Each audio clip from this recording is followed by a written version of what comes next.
Hi, welcome to Storytime with Gigi.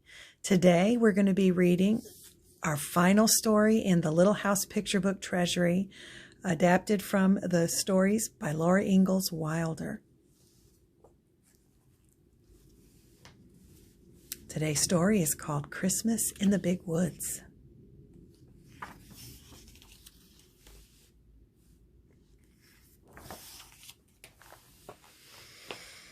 Once upon a time, a little girl named Laura lived in the big woods of Wisconsin in a little house made of logs. There she is. Look at all the snow.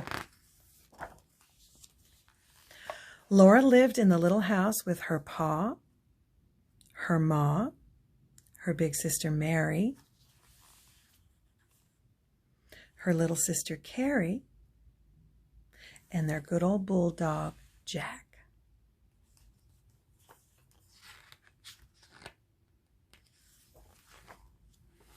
Christmas was coming, and the little house was covered with snow. When Pa came in from shoveling, he caught Laura up in a big bear hug against his cold winter coat. His mustache was covered with melting snowflakes.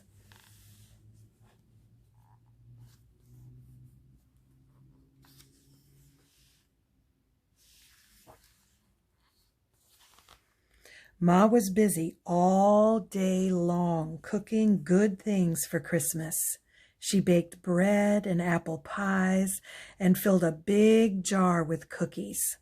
Laura and Mary got to lick the spoon. Jack, hoping a morsel falls on the ground.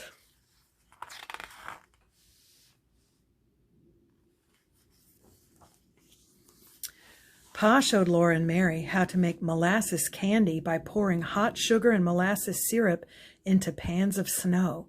The syrup hardened at once and turned into candy. Laura and Mary could each eat one piece, but the rest was saved for Christmas Day. Now, I'd never heard of this before, but that sounds interesting. So you take sugar and molasses, boil it together, and then when it's hot, you pour it over the cold snow and it hardens up. Very nice. The day before Christmas, Aunt Eliza, Uncle Peter, and cousins Peter, Alice, and Ella came to visit.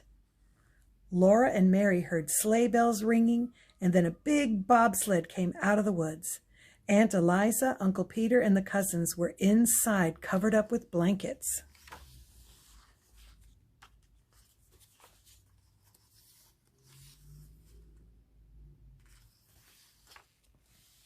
When everyone came inside, the little house was filled to the seams. Jack ran around in circles, barking happily. Now there were lots of children to play with. Do you get the chance to visit your cousins and spend time with your family for different holidays? Oh, look at the little baby.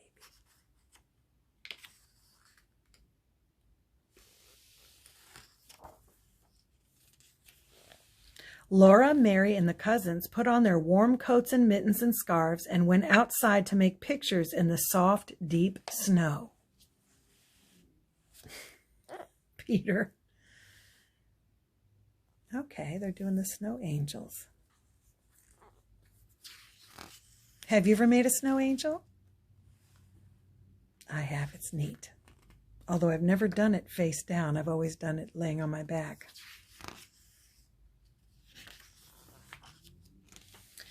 They played so hard that when night came, they were too excited to sleep, but they knew they must, or Santa Claus would not come.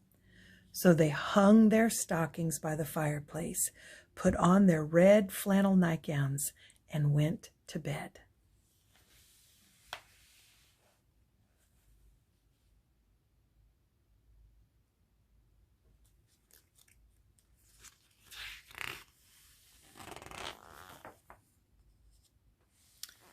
In the morning, they all woke up almost at the same time and ran to see what was in their stockings.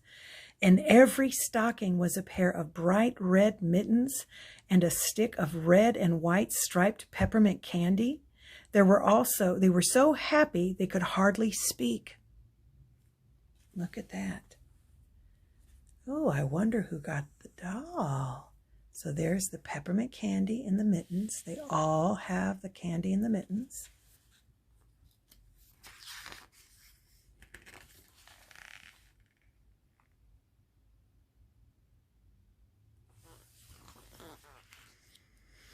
But Laura was happiest of all, and her stocking was a beautiful rag doll with black button eyes and a pink and blue calico dress.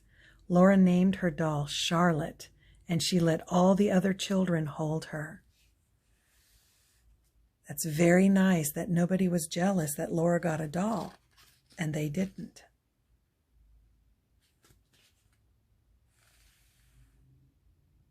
They're all enjoying their candy and they're grateful for their mittens.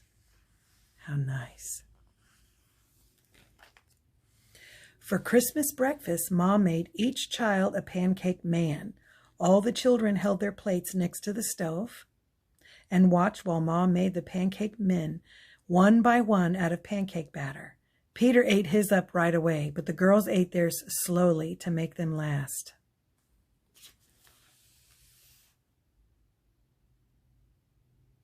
I've never tried to make a pancake man before. Sounds like it might be pretty easy.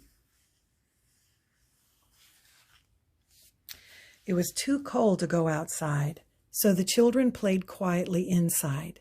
They ate their candy, admired their mittens, and looked at the pictures in Pa's big green book until it was time for the cousins to go home. Laura held Charlotte in her arms the whole time. Oh, it's the candy, their mittens.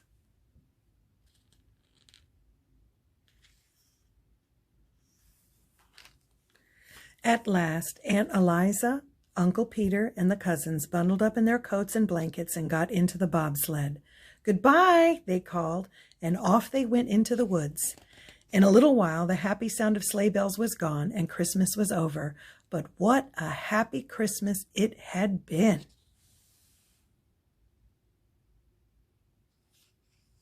Oh, Jack looks sad. His extra friends are gone. And that's our story. I hope you liked it.